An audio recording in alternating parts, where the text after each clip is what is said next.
Panduan ibadah online. Persiapkan hati untuk beribadah di hadapan Tuhan. Jangan sambil tiduran ya. Persiapkan tempat yang tepat. Disarankan memakai ruang keluarga. Hindari gangguan notifikasi handphone. Persiapkan waktu untuk fokus beribadah. Jangan selfie, komen-komen, atau ngobrol sendiri. Pakailah pakaian yang sopan, yang menunjukkan sikap hormat beribadah. Persiapkan hati anak-anak untuk ibadah bersama, jangan sambil makan.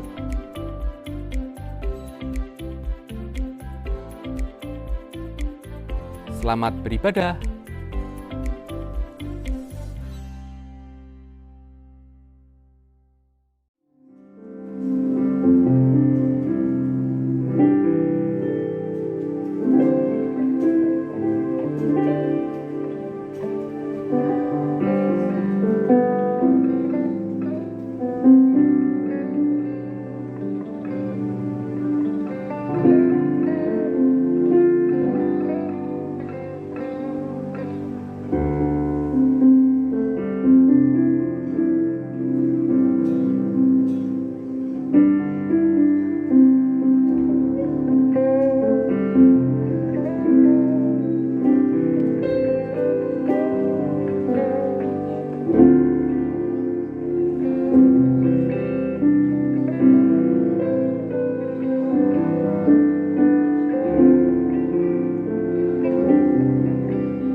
Bersorak-sorak bagi Tuhan, yang siap saat kita bagi bersama-sama.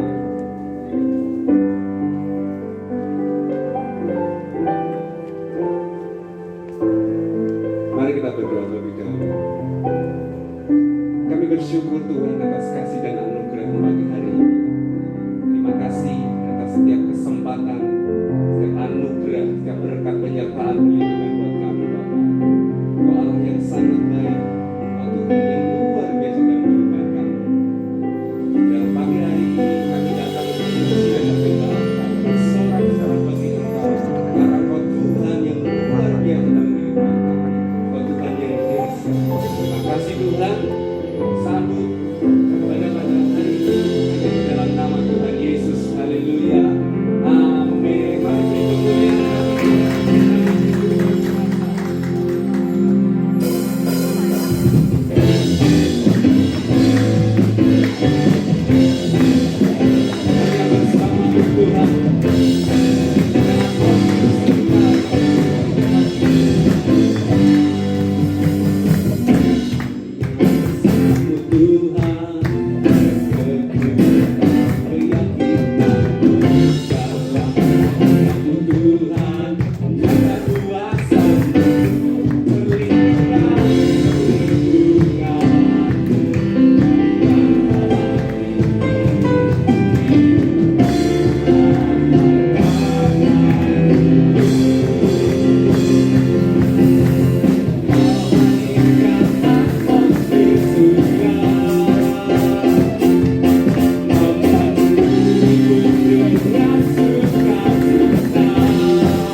persembahan dari tamborin.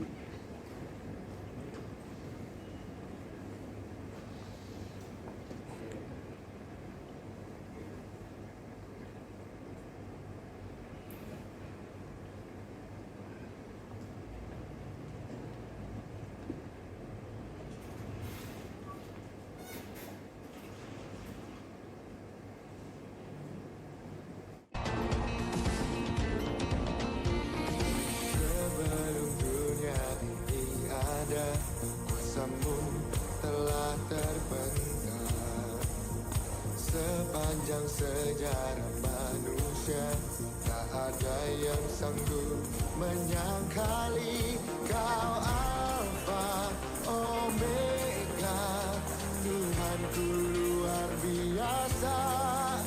Perbuatanmu heran, dulu sekarang selamanya.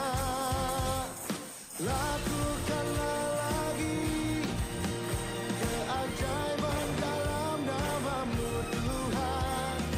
Nyatakanlah lagi kemuliaan-Mu atas hidupku. Hidupku penuh mujizat.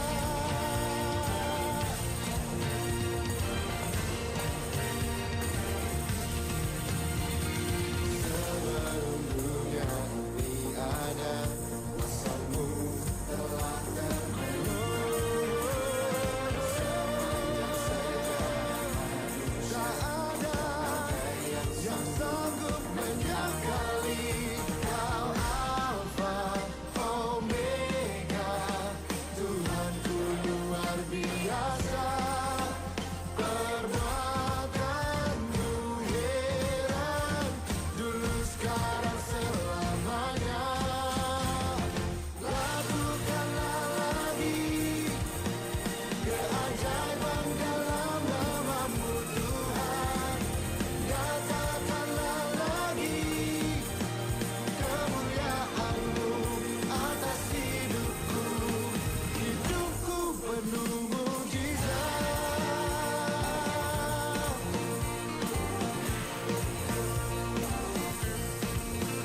Kau Alfa Omega, Tuhanku luar biasa. Perbuatanmu heran, dulu sekarang selamanya.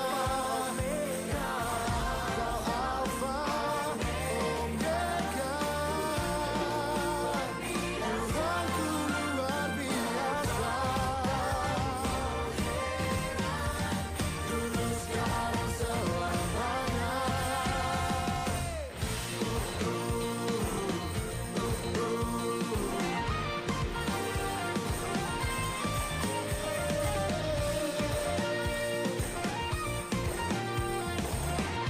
Sama-sama kita mau serukan, kita mau katakan bersama.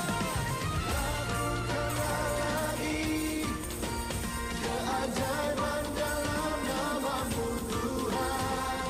Nyatakanlah lagi, nyatakanlah lagi. Lakukanlah lagi, lakukanlah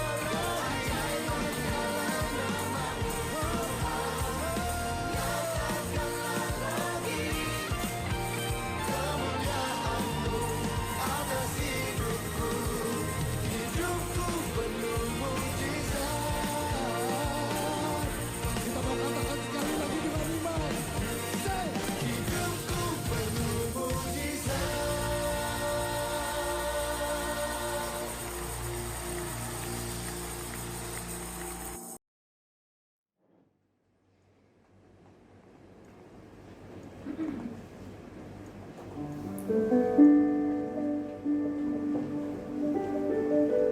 Dan yang rindu untuk belajar tamborin, mungkin untuk putrinya bisa ikut latihan setelah ibadah yang kedua di lantai 3.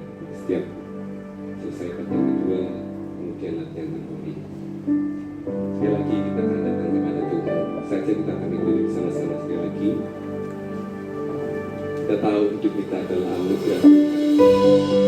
Biarlah Tuhan menolong hidup kita.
Tuhan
Tuhan yang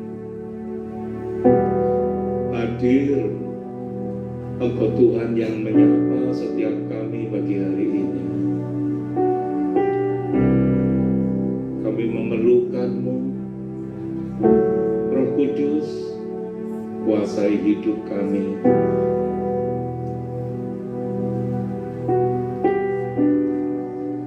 Allah yang hidup, Tuhan yang kami percaya, kepadamu kami berlindung, kepadamu kami berharap. Biarlah kasih setiamu yang selalu baru setiap pagi memenuhi hati, kehendak dan pikiran kami. Biarlah syukur kami boleh naikkan, dan segala kepujian hanya bagi Engkau. Kami hanya memerlukan Engkau. Beri hati kami yang baru. Terima kasih. Dan kami percaya kuasa darah-Mu menutup bungkus setiap kami pagi hari ini. Sakinah glory, sehingga tempat ini aman di dalam perlindungan-Mu yang teguh. Terima kasih Tuhan, beri kami hikmat, beri kami pengertian, beri kami pemahaman, sehingga kami boleh menang di dalam melewati setiap musim kehidupan yang berganti. Kami hanya mengandalkan Engkau, pemeliharaan, pembelaan, perlindungan-Mu sungguh nyata dalam setiap hidup kami. Terima kasih Bapa, terima kasih Tuhan, terima kasih Roh Kudus. Dan hanya di dalam nama Tuhan Yesus Kristus kami mengucap syukur, kami berdoa. Amin. Silakan duduk.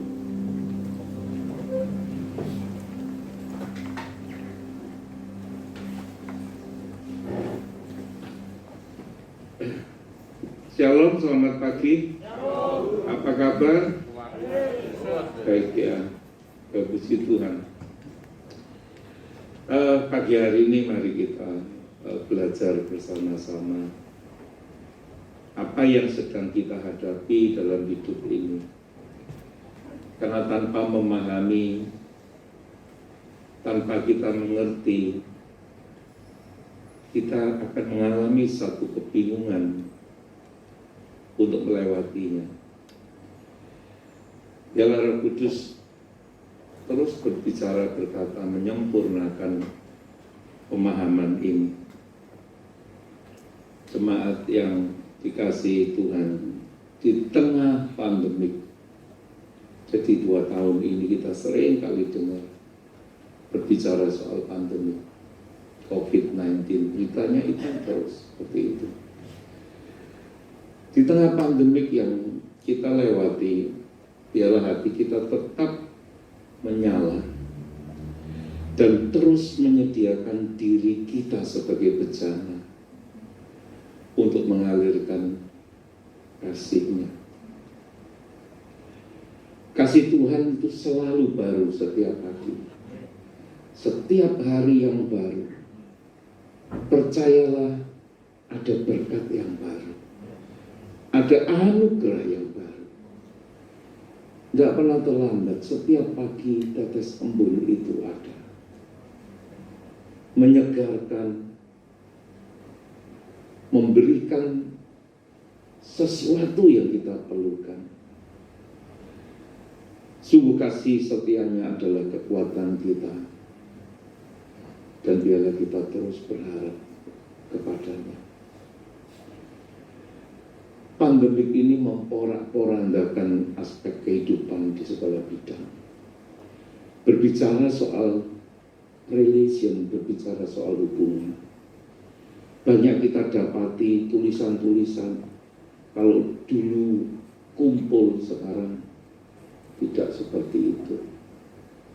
Jadi berbicara soal keakraban, berbicara soal anjang sana satu dengan yang lain, saling mengunjungi, mungkin saling semuanya dalam hubungan yang begitu dekat dan harmonis.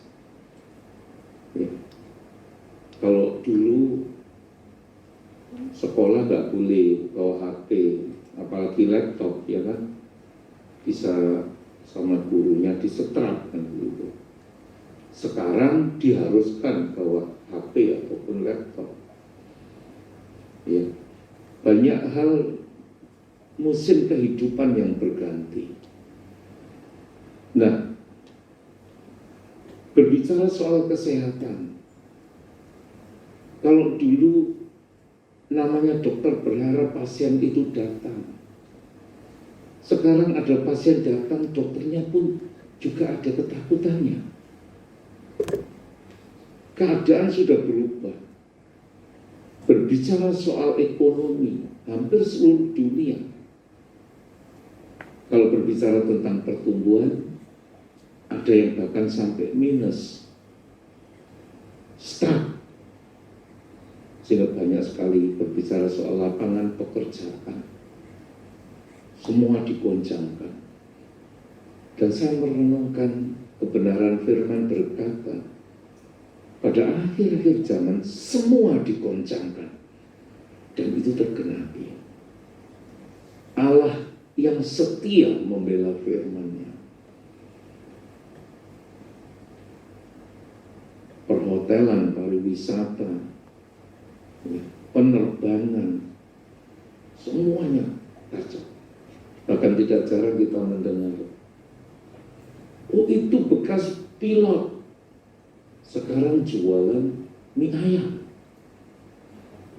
Oh itu bekas, banyak sekali kisah, cerita, yang sebetulnya kita melihat satu kenyataan, tetapi sebenarnya di balik semua itu, saya kagum. Jadi berbicara soal apa yang bisa dikerjakan, tidak berbicara tentang gengsi dan harga diri. Saya mau berbicara secara universal bagi semua, supaya kita memahami apa yang harus kita lakukan, apa yang harus kita kerjakan. Bergantung harap kepada Tuhan harus yang terutama. Tetapi saya mau berbicara tentang bagaimana kita menyikapi dari sisi lain di luar daripada Tuhan adalah Tuhan yang baik. Tetapi ada bagian yang kita harus kerjakan dan lakukan. Tidak ada lagi kita perlu bertahan hidup dengan gengsi, menjaga harga diri dan segala macam. Nilai-nilai, oh saya ini darahnya biru, darahnya merah. Tidak lagi. Kita mesti realistis menghadapi keadaan yang saat ini terjadi. Dan itu membuat banyak orang kehilangan dalam banyak hal. Dan juga mendatangkan banyak kesulitan. Di sana sini terjadi reaksi, ada demo, ada macam-macam. Jadi itu yang kita hadapi hari-hari ini. Tetapi kita mesti sadar bahwa kita bukanlah orang-orang yang undur. Kita bukan orang-orang yang melarikan diri dari kenyataan akan datangnya musim kehidupan yang baru. Kita tidak dipanggil lari dari semua itu, tetapi kita dipanggil untuk menghadapi dan menyelesaikannya.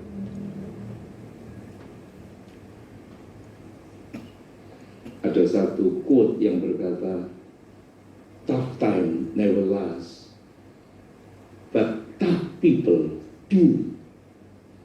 Jadi kesulitan, tantangan kehidupan, waktu-waktu di dalam mengalami kesulitan itu tidak akan pernah berakhir.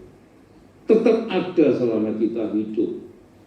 Dengan versi, dengan waktu, yang berbeda-beda. Tetapi orang yang tangguh, orang-orang yang beriman dan percaya bahwa Dia menyertai dan memberikan kuasa menolong, Dia mengerjakannya. Artinya kita dipanggil untuk menyelesaikannya, apapun itu konsekuensinya. Jadi jangan takut karena kondisi ini. Karena kondisi ini dialami semua orang, bukan 1-2 orang saja. Semuanya mengalami.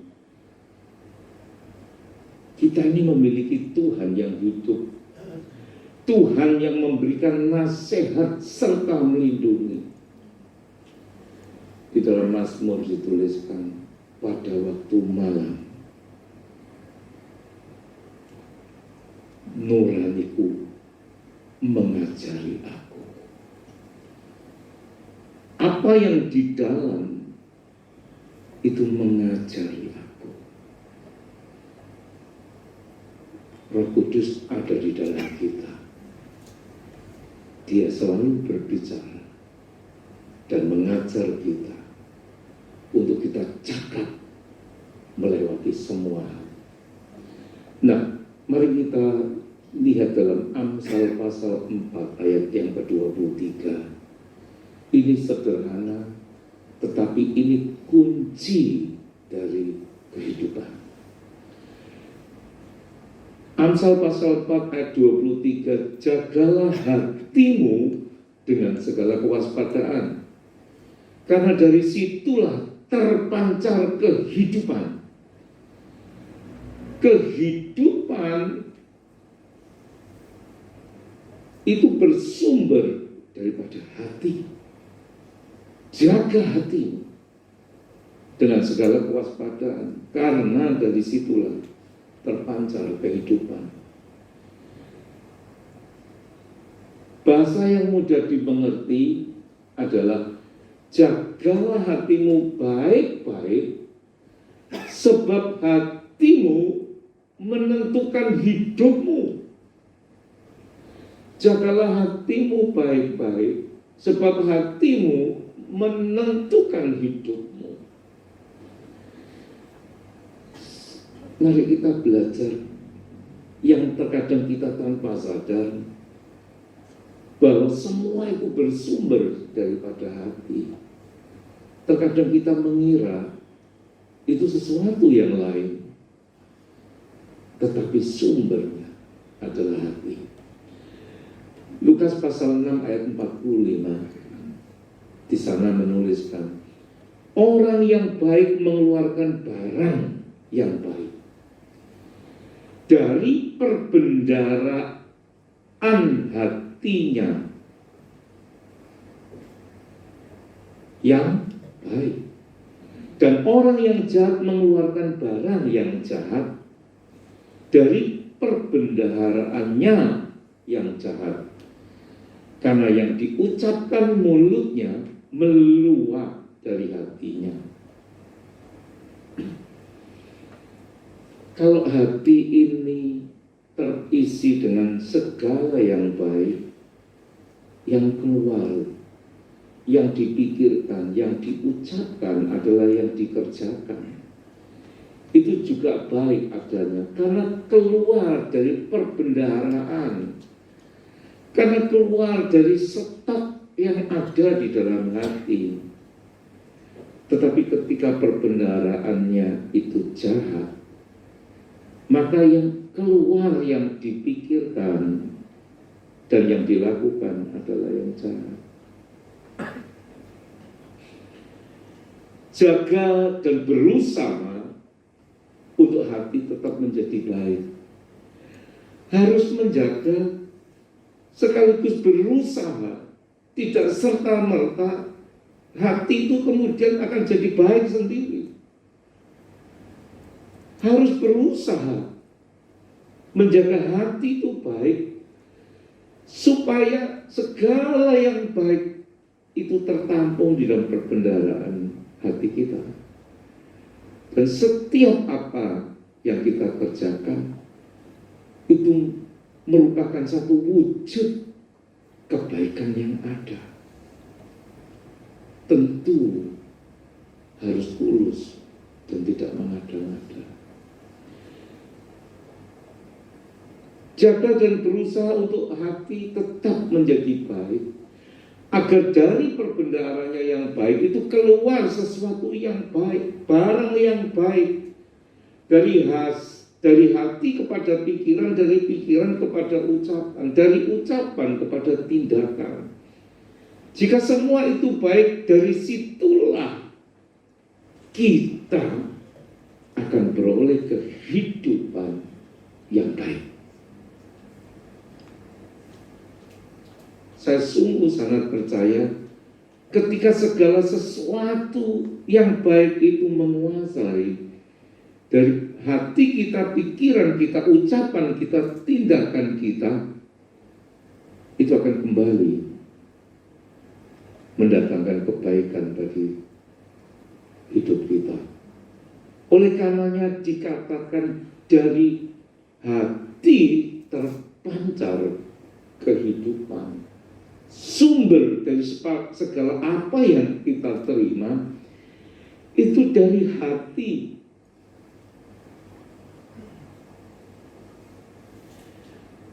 Pengkhotbah pasal 11 ayat yang ke-6. Mari kita lebih lagi melangkah lebih jauh. Ada sesuatu yang terkadang kita tidak menyadari, seolah-olah itu terpisah daripada hati. Padahal itu sumbernya dari hati. Kalau ada seseorang yang berkata, enggak, maksud saya sih tidak seperti itu sih, dan segala macam, tapi dia melakukannya.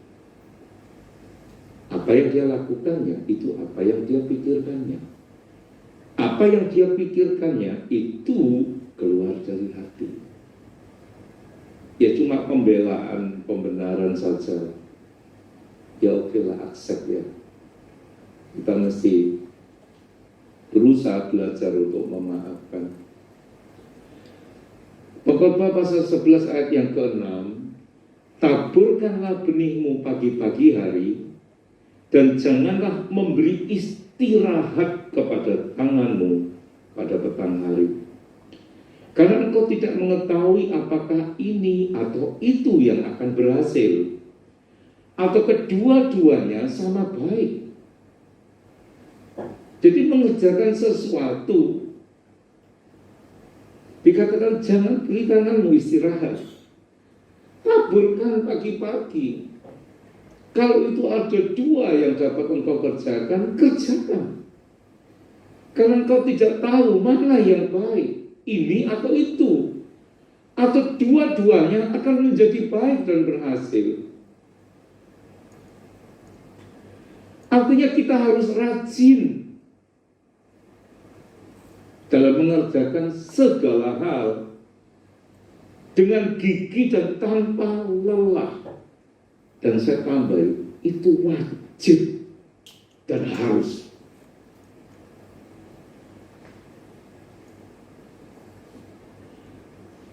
Pengkhotbah pasal 9 ayat yang ke-10, kita coba baca banyak ayatnya. Segala sesuatu yang dijumpai tanganmu untuk dikerjakan, kerjakanlah dengan sekuat tenaga. Karena tak ada pekerjaan, tak ada pertimbangan, tak ada pengetahuan dan hikmat dalam dunia orang mati. Kita tidak berbicara dunia orang mati karena kita hidup. Kalau kita hidup, di situ berbicara adanya pekerjaan, pertimbangan, pengetahuan, hikmat. Itu kerjakanlah segala sesuatu dengan sekuat tenaga. Apa yang engkau jumpai, kerjakan dengan tanganmu. Saya siapkan ada foto tangga ya, coba bisa ditampilkan, kita lihat bersama-sama. Bisa ditampilkan ya, slide foto sebuah tangga. Kadang orang ingin berhasil, ya tidak salah ingin. Kadang orang kepingin sukses, sekalipun sukses itu berbeda-beda definisinya bagi setiap orang. Tetapi jika hanya ingin saja dan tidak melakukan keinginannya, itu sama dengan bohong. Itu tidak ubahnya iman tanpa perbuatan pada hakikatnya mati. Tidak ada gunanya. Ada?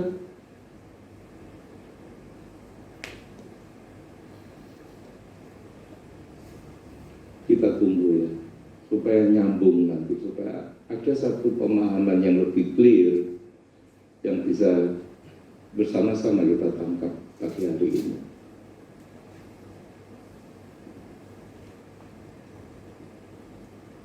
Oke, Anda bisa lihat yang sebelah kiri dan sebelah kanan. You can climb the ladder of success with your hand in your pocket. Anda nggak bisa itu sampai di atas kalau tangannya itu ada di dalam saku seperti itu. Dan saya percaya yang sebelah kiri yang pakai kaos putih, celana oranye itu yang akan sampai di sana. Anda tidak bisa berpangku tangan, tetapi berharap ada satu hasil dari setiap penyelesaian. Karena Anda tidak pernah menyelesaikan itu. Anda tidak pernah berbuat sesuatu. Anda tidak pernah melakukan apa yang seharusnya bisa diperbuat. Kerjakan setiap hal yang dijumpai tanganmu dengan sekuat tenaga. Sungguh tidak akan sampai dia naik sampai ke atas dengan tangan yang tetap di dalam saku. Harus ada upaya. Ada satu tindakan, ada satu perbuatan, dan ada satu goal yang harus dicapai. Seberapapun lambatnya yang sebelah kiri itu naik, tapi dia jauh lebih baik posisinya ketika dibandingkan dengan yang sebelah kanan. Semoga Anda dapat memahami foto gambar yang sederhana ini. Amin. Kita lanjutkan. Pengkhotbah pasal 9 ayat yang ke-11. Lagi aku melihat di bawah matahari, kita ini semua di bawah matahari, jadi termasuk di dalamnya, bahwa kemenangan perlombaan bukan untuk yang cepat, dan keunggulan perjuangan bukan untuk yang kuat, juga roti bukan untuk yang berhikmat, kekayaan bukan untuk yang cerdas, dan karunia bukan untuk yang cerdik cendekia, karena waktu dan nasib dialami mereka semua. Jadi jangan pernah berkata bahwa dia cepat, pasti dia menang. Belum tentu. Oh, yang unggul itu kan yang kuat, yang lemah enggak. Saya ngomong, itu tidak mesti. Roti, berbicara makanan, bicara berkat, bukan untuk hanya orang, milik orang yang berhikmat. Kekayaan bukan hanya untuk orang yang cerdas. Karunia bukan hanya untuk orang yang cerdik. Karena waktu dan nasib, semua kita diberi hak yang sama. Kemenangan bukan untuk yang cepat, tetapi yang lambat juga bisa. Semua ini sudah ditulis dengan jelas. Asal, ini yang bagian yang sering kali diabaikan. Asal setiap kita mau rajin, setiap kita bertekun, fokus, tidak gampang menyerah, konsisten dan tidak gengsian. Tidak pasang harga yang tinggi. Oh, kalau itu bukan kelasku, kalau itu bukan levelku, aku ini siapa?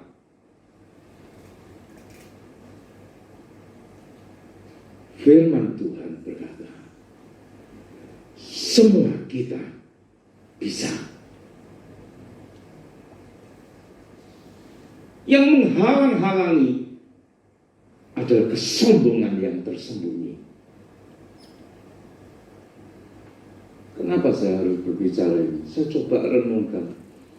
Di tengah-tengah pandemi ini apa yang kemudian harus dipahami oleh banyak orang untuk melewati musim kehidupan yang sulit ini, tetapi tetap di dalam kemenangan. Kita nggak perlu dikasihani. Karena Tuhan sudah mengasihi kita. Dan Tuhan sudah memberi segalanya. Tinggal bagaimana kita memanfaatkan itu, menggunakan itu.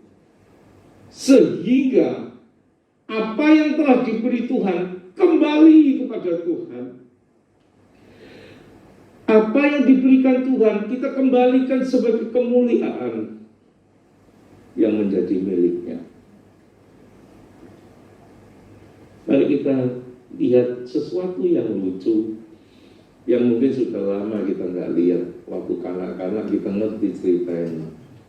Tahu ya cerita balapan antara kura-kura dan kelinci, tahu kan? Nah, bisa di style sedikit supaya Anda tidak tegang.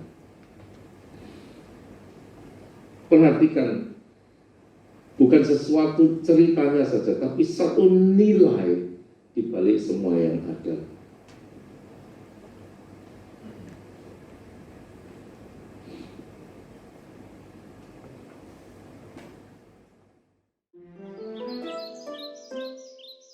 Di suatu hutan hiduplah seekor kelinci. Sambil berkeliling seharian, kerjanya hanya melompat-lompat dan mengagumi dirinya. Dia suka membicarakan betapa cepat dirinya dibandingkan hewan-hewan lain. Akulah hewan tercepat di hutan ini. Apa ada yang mau balapan denganku? Dia memang berlari cepat dengan kaki besarnya. Hewan-hewan lain tidak suka dengan kesombongannya. Singkatnya, mereka tak pernah memenangkan balapan.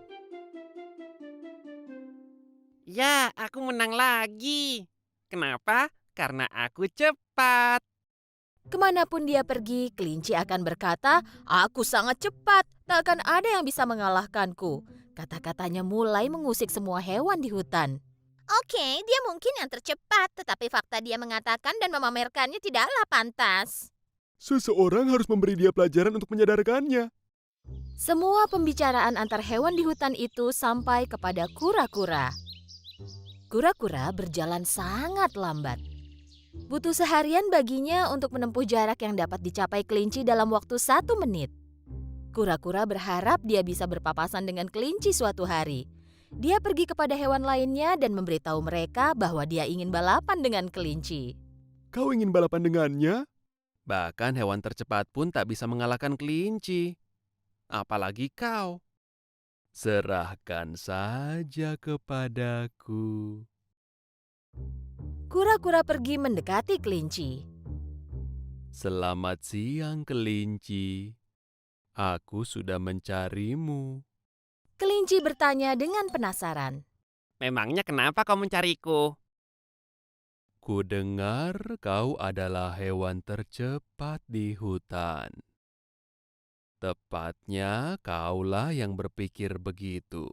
Tetapi biar lebih pasti aku ingin balapan denganmu. Mari kita lihat siapa yang lebih cepat. Begitu kura-kura selesai bicara, kelinci mulai tertawa sangat keras sehingga semua hewan lain di hutan mendengarnya. Kau lawan aku.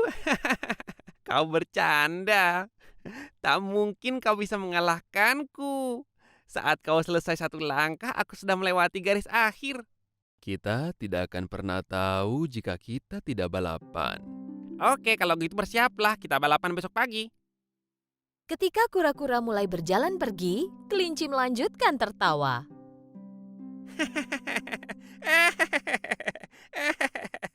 Pagi berikutnya, hewan-hewan tiba di tempat balapan.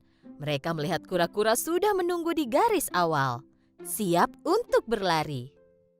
Kura-kura tersenyum dengan percaya diri. Tolong beritahu aku bagaimana kau akan mengalahkan kelinci. Jika dia sangat sombong dan tukang pamer seperti yang kalian katakan, maka balapan ini tidak akan sulit. Tak lama kemudian, sambil memegang wortel dengan gaya angkuh, kelinci tiba di tempat balapan. Ayo kita balapan dan menyelesaikan ini. Aku belum sarapan. Setelah menyelesaikan persiapan terakhir, mereka tiba di garis awal. Yang pertama tiba di garis merah di ujung hutan akan menang. Dengan aba-aba dari tikus mondok, balapan dimulai. Seperti anak panah, kelinci melesat dengan cepat. Sebaliknya kura-kura mulai berjalan dengan lambat. Wow, kelinci sudah tak kelihatan lagi.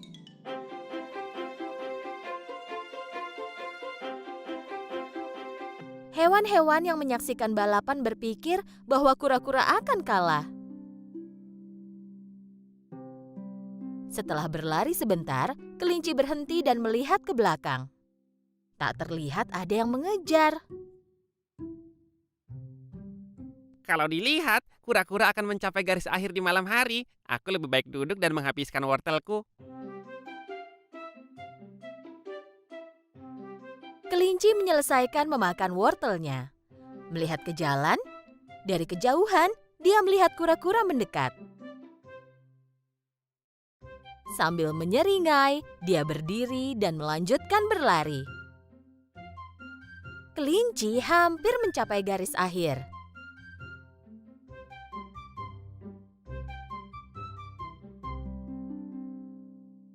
Aku mengantuk setelah sarapan. Sebaiknya aku duduk di bawah pohon ini dan tidur siang. Karena yakin menang balapan, kelinci menepi untuk tidur. Kura-kura terus berjalan sangat lambat, tetapi dengan penuh percaya diri.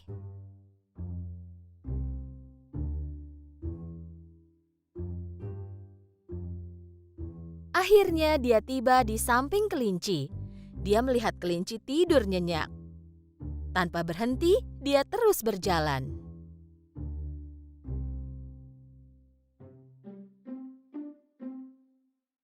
Tak lama kemudian, kelinci terbangun. Saat melihat ke jalan dan dia tidak melihat kura-kura, Kura-kura tak terlihat. Mungkin dia tidak ingin balapan lagi. Hahaha, aku sebaiknya menyelesaikan balapanku sekarang. ketika kelinci berjalan lambat menuju garis akhir, apa yang dia lihat? Kura-kura telah melewatinya. Bahkan, dia hampir tiba di garis akhir. Dengan mengerahkan segenap energinya, dia mencoba melewati kura-kura. Tetapi kura-kura sudah tiba di garis akhir. Beberapa hewan yang menunggu di garis akhir terlihat sangat senang. Semua hewan melemparkan kura-kura ke udara dengan penuh sukacita. Sementara kelinci berdiri di pojok dengan sangat sedih. Kura-kura, pemenang balapan, berjalan ke arah kelinci. Tuan kelinci, yang penting itu konsisten dalam melakukan segala sesuatu. Kesombongan itu merupakan kelemahan. Aku mengalahkanmu bukan karena aku lebih cepat, tetapi aku lebih bijak dan melakukan segala sesuatu dengan serius. Kau benar, mulai sekarang aku akan berhenti sombong bahwa aku hewan yang paling cepat. Aku harus kembali sekarang. Rumahku sangat jauh. Kura-kura tersenyum dan melanjutkan perjalanannya. Kelinci mendapat pelajaran berharga dan menyadari kesalahannya. Setelah saat itu, dia tak pernah menyombongkan diri ataupun balapan lagi. Ini kisah kelinci yang bertobat, gitu ya kira-kira. Terkadang kita perlu melihat cerita kartun bukan itu hanya untuk konsumsi anak-anak, tetapi ada satu nilai yang mesti kita dapatkan di sana. Firman Tuhan berkata, kemenangan bukan hanya untuk yang cepat. Yang lambat bisa menang. Yang paling penting kita mengerjakannya, kita bertekun, kita berkomitmen dan konsisten.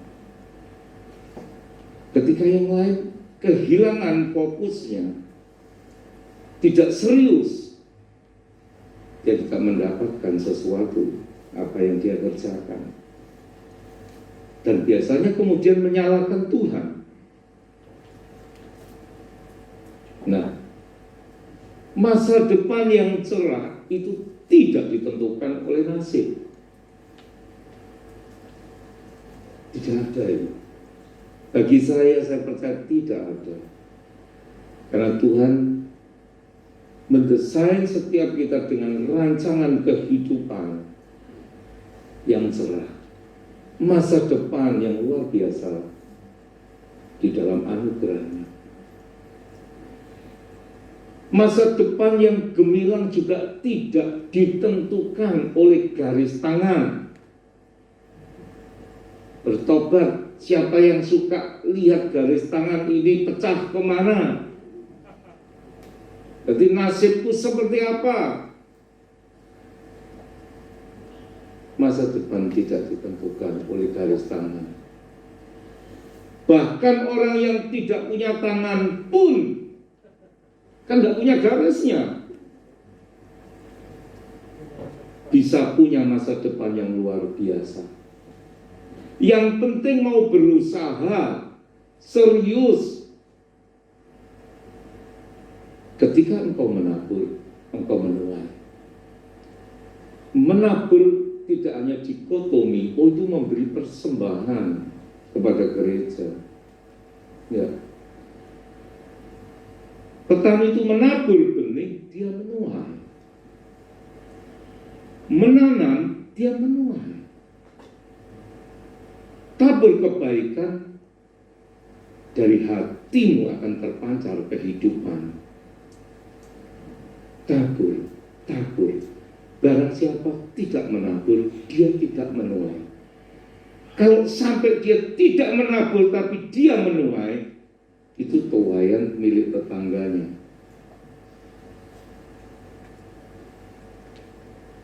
Tidak ada. Kehidupan letaknya ditentukan oleh garis tangan. Firman Tuhan berkata, kehidupan ditentukan oleh bagaimana hatimu. Ada satu foto yang bisa menjawab, apakah benar kehidupan itu tidak ditentukan oleh garis tangan? Bisa ditayangkan? Kalau orang yang tidak punya tangan, bagaimana punya garis? Anda tahu itu. Masa depan tidak ditentukan oleh garis tangan. Bahkan orang yang tidak punya tangan pun punya masa depan yang cerah kalau mau berusaha. Jadi letaknya bukan di garis tangan. Jangan mau dialihkan iman percaya kita kepada sesuatu yang bukan daripada Tuhan. Amsal pasal 21 ayat 25 berkata, si pemalas dibunuh oleh keinginannya, karena tangannya enggan bekerja, terus ada di dalam saku. naik tangga nggak mau, bekerja nggak mau. Iya. Saya dikirimi teman sesuatu yang menggelikan, sesuatu yang lucu, tetapi bagi saya itu menarik. Satu pesannya, kerja ogah, bisnis gak mau, main HP rajin, terus bikin status akan indah pada waktunya. Mungkin istrinya terus jawil, bangun saya, tidurmu terlalu miring.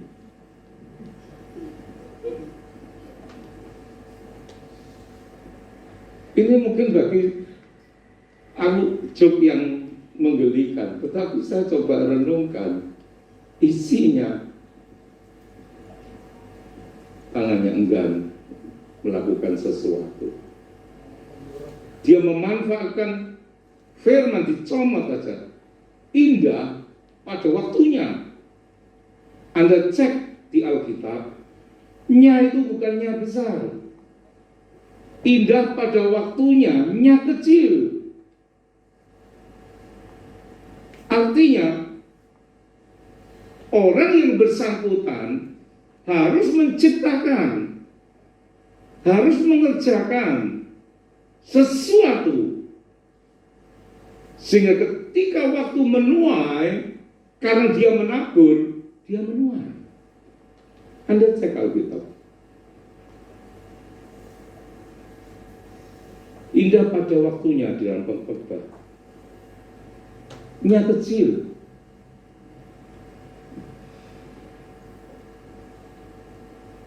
Kita lanjutkan. Matius pasal 25 ayat yang ke-18. Tetapi hamba yang menerima 1 talenta, kita tahu ya cerita, ada tuan yang membagikan 5 talenta, 2 talenta, dan 1 talenta. Kemudian dia pergi jauh, dan 1 hari dalam waktu yang cukup lama, dia kembali. Tetapi hamba yang menerima 1 talenta itu pergi dan menggali lubang di dalam tanah, lalu menyembunyikan uang tuannya. Nah, ketika tuannya kembali, hamba-hambanya dipanggil, yang terima talenta menjadi 10, yang terima 2 menjadi 4, yang terima 1 talenta tetap dikembalikan 1 talenta. Dalam waktu yang lama tidak berkembang menjadi lebih baik karena tidak mengupayakannya, karena tidak mengerjakannya. Apa yang disampaikan dengan berbagai alasan untuk melakukan pembenaran diri. Tuhan, aku tahu engkau seperti ini, jadi aku takut. Jadi berusaha melakukan pembelaan diri.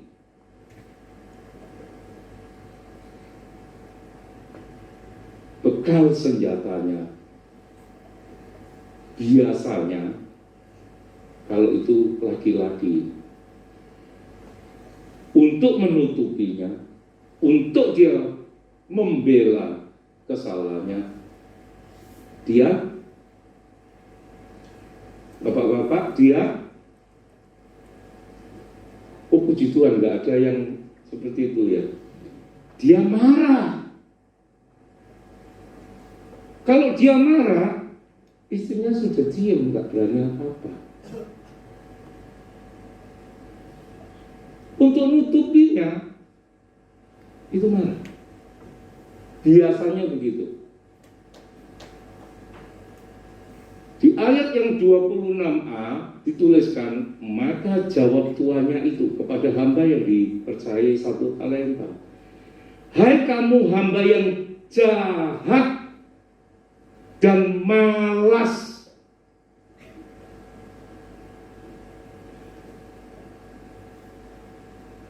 Sekali lagi, jahat dan malas. Itu loh sebetulnya. Sadar dan tahukah Anda bahwa kemalasan itu bukan kutukan, tetapi kemalasan itu adalah sebuah kejahatan. Saya tidak berbicara itu. Yang berbicara firman Tuhan. Jadi malas itu sama dengan jahat. Siapa yang dijahati, Pak? Ya akibat malas itu apa dampaknya? Kepada siapa?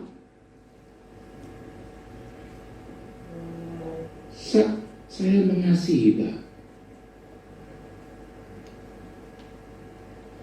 Mengasihi harus ada pembuktian.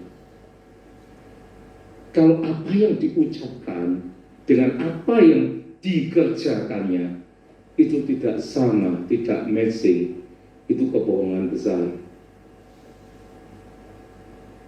Karena kemalasan itu sebuah kejahatan. Kita lihat lagi ayat yang 26a. Maka jawab tuannya itu, "Hai kamu hamba yang jahat dan malas." Apa konteksnya orang yang terima 1 talenta ini? Malas, tidak mengupayakan, tidak mengerjakan apa yang dipercayakan tuannya. Jadi 1 talenta dikembalikan 1 talenta. Dan tuannya berkata, "Engkau jahat." Kalau hari ini ada orang titip 1 M, 10 tahun lagi balik, 10 tahun tidak ada berita, tiba-tiba balik ketemu lagi. Terus kemudian orang yang terima 1 M ini, "Pak, ini uangnya Bapak, Pak. Masih utuh 1 M, itu mukjizat." Halo? Ada orang titip 1 M pergi puluhan tahun. Dia kembali masih utuh saja, tidak usah berkembang. "Pak, masih 1 M, masih utuh." Langka orang seperti ini. Tetapi firman Tuhan berkata, hanya kesalahan dia tidak mengerjakannya. Hanya malas. Dikatakan, "Engkau jahat, hamba yang jahat." Engkau hamba yang jahat. Mungkin ini firman yang tidak terlalu enak didengar. Tetapi kita melewati musim pandemik yang banyak orang mengeluh, banyak orang menyerah. Sehingga pengertian ini kalau tidak kita pahami, kita tidak dapat terus bertahan, bahkan berjuang melewati pandemik ini. Banyak orang jatuh, banyak orang mengalami sesuatu kesulitan. Tapi biarlah firman ini membangunkan setiap kita.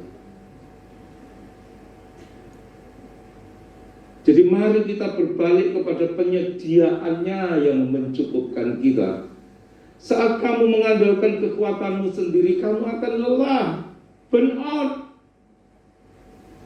stres, depresi.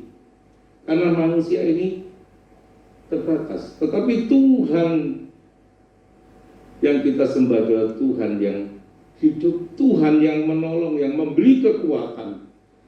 Sehingga setiap kita dapat menanggungnya dan melewati semuanya. Bagi Dialah yang dapat melakukan jauh lebih banyak daripada yang kita doakan atau kita pikirkan. Seperti yang ternyata dari kuasa yang bekerja di dalam kita, bukan di luar kita. Dia telah memberi kepada kita kuasa, kekuatan, hikmat, pengertian, kecerdasan. Pakai itu. Jangan diberi pisau, disimpan terus sehingga menjadi tumpul. Tetapi kalau itu dipergunakan, semakin hari semakin tajam, semakin hari semakin bermanfaat. Yakinilah bahwa Tuhan itu baik, kasih setianya selama-lamanya gak pernah berubah. Terkadang Tuhan harus menghalangi yang baik itu datang kepadamu. Yang baik itu terkadang Tuhan halangi sehingga tidak datang kepadamu. Karena Tuhan ingin memberi yang lebih baik supaya engkau miliki. Dia selalu memberi yang jauh lebih baik daripada apa yang kita doakan dan apa yang kita pikirkan. Jadi kalau sesuatu yang baik itu tidak datang kepadamu, karena Tuhan itu menyediakan yang jauh lebih baik, yang dari Dia itu benar-benar sampai di tanganmu. Tidak perlu memiliki kata-kata yang tepat, yang indah untuk berdoa kepadanya. Bahkan seringkali dalam doa saya yang sederhana, saya harus berbicara dalam menyusun kata-kata doa, saya kurang pintar. Tidak ada sesuatu yang indah. Karena saya dari kedalaman hati, apa yang ada di pikiran saya ucapkan. Sesuatu yang sederhana. Jadi jangan takut berdoa karena kalimatnya tidak tersusun dengan indah. Yang paling penting dari hati yang terdalam. Engkau serahkan pengharapan, permohonanmu di dalam iman yang engkau percaya kepadanya. Tuhan, tolong saya, karena saya tidak bisa menolong diri saya sendiri. Tuhan, hanya Engkau yang bisa kerjakan itu. Karena aku nggak mampu, karena aku nggak sanggup.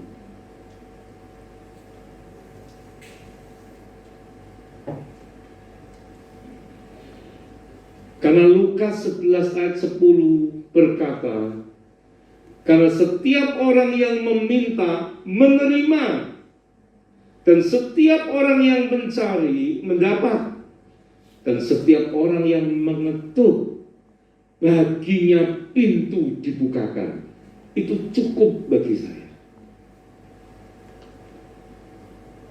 Ya, kalau Anda menyusun atau bagus baik ya nggak apa-apa, tidak ada yang salah. Tapi jangan takut berdoa ketika Anda tidak bisa menyusun doa. Itu doa kepada Bapak kita.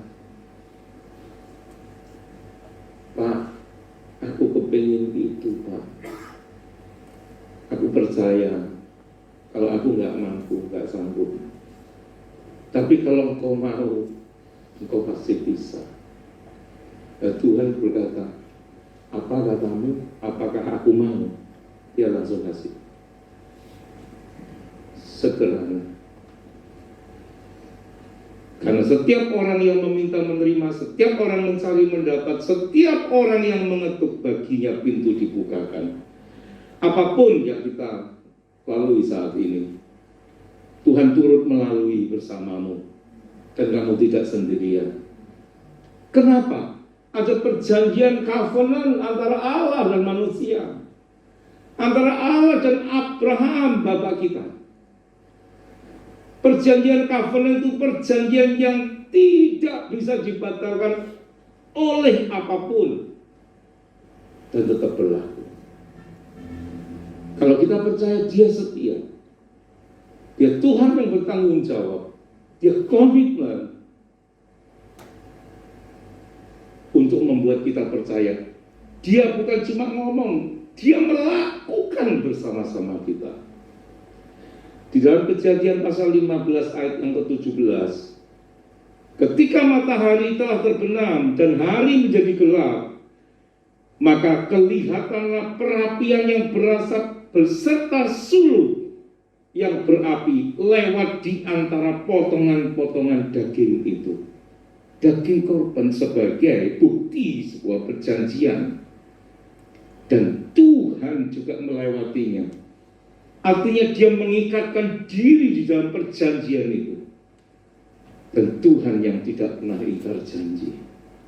Sampai hari ini pun, Dia menyertai kita. Dia tidak pernah tinggalkan. Kerinduannya untuk menolong kita jauh lebih rindu daripada doa permohonan kita. Masalahnya, jaga hati dengan segala kewaspadaan, karena dari sana terpancar kehidupan. Dan satu lagi, ingat, Tuhan belum selesai menulis jalan hidupmu. Kenapa demikian? Ketika rancangan yang pertama ada, seringkali kita berbelok ke kanan, berbelok ke kiri, semaunya sendiri. Sehingga Tuhan harus kembali menyusun kehidupan. Terus seperti itu, kita seringkali meninggalkan Dia. Kita seringkali keluar dari rencananya. Dia belum selesai menulis kehidupan kita, jalan hidup kita. Oleh karena jangan pernah menyerah, jangan pernah berputus asa. Masih ada dan selalu harapan itu, dan jalan kemenangan bagi setiap kita semua. Ada satu foto yang bisa memberkati kita pagi hari ini sebelum kita akhiri ibadah pada pagi hari ini. Always remember that your present situation is not your final destination, because the best is yet to come. Always remember that your present situation is not your final destination. The best is yet to come. Ingat baik-baik, situasi yang kau hadapi hari ini itu bukan final, bukan tujuan akhir.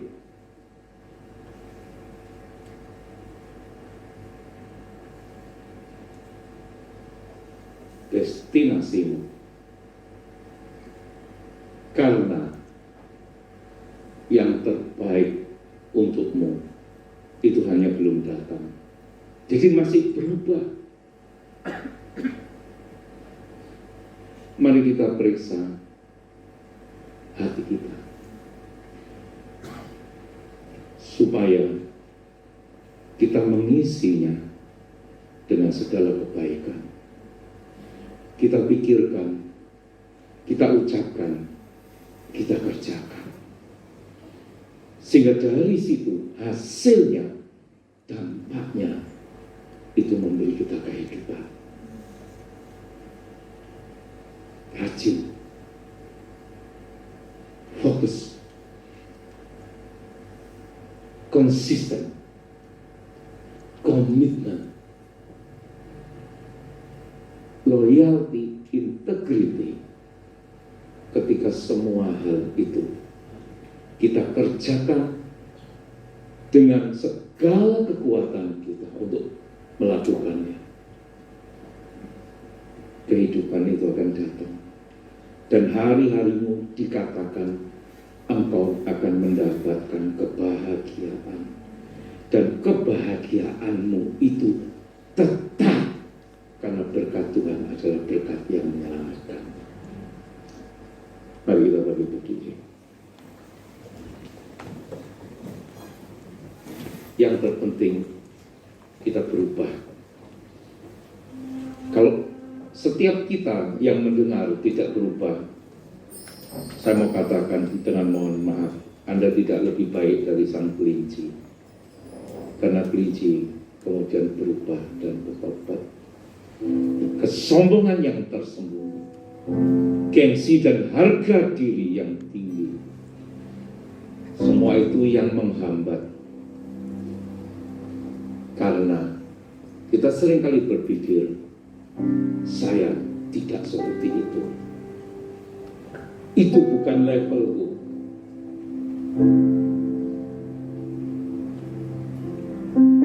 Hanya Tuhan yang sanggup memberkati. Pemohon, Tuhan mengubah hati, bahkan memberikan hati yang baru. Kita tidak tahu perjalanan kehidupan yang kita lewati. Banyak hal yang kita tidak bisa pahami. Tetapi itu tidak penting ketika kita berjalan bersama-sama Dia. Karena ada satu musim kehidupan yang kita tidak bisa mengerti, pahami. Tetapi kita diminta untuk menjalani dan melewatinya. Adakah perempuan Maryam itu mengerti bagaimana mungkin dia yang dipilih dan harus mengandung? Dia tidak bisa memahami kenapa itu terjadi pada dirinya. Tetapi yang saya lihat, sikap hatinya. Dan dia berkata, aku adalah hamba. Jadilah seturut kehendak-Mu. Dia dipanggil untuk menjalani dan melewatinya tanpa mengerti. Mari kita datang kepada Dia.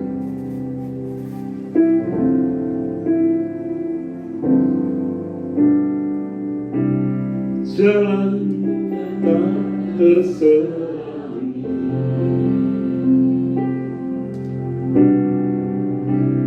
oleh setiap hati kami.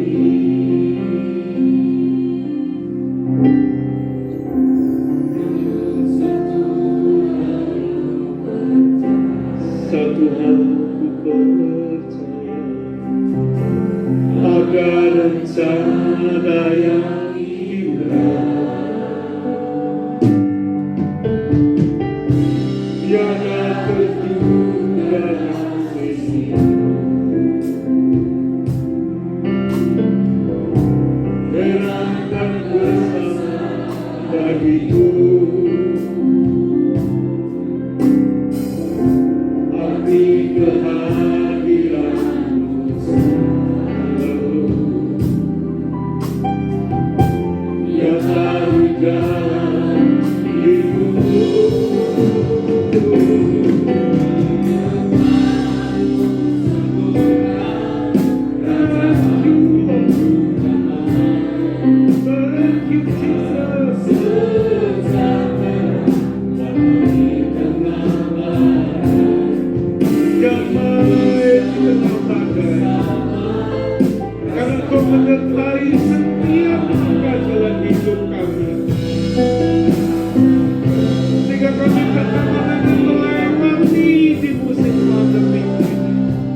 perjalanan kehidupan-Mu, Yesus,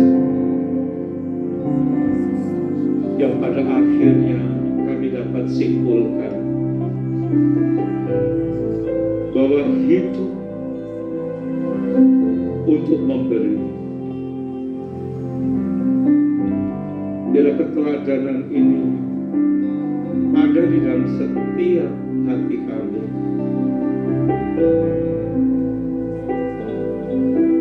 Pengorbanan-Mu di kayu salib, di mana Kau memberikan hidup, tubuh dan darah, supaya kami beroleh kehidupan dan hidup yang berkemenangan dalam kasih karunia dan anugerah-Mu. Kami boleh belajar pagi hari ini. Jagai hati kami, ubahkan hati kami, bahkan beri kami hati yang baru.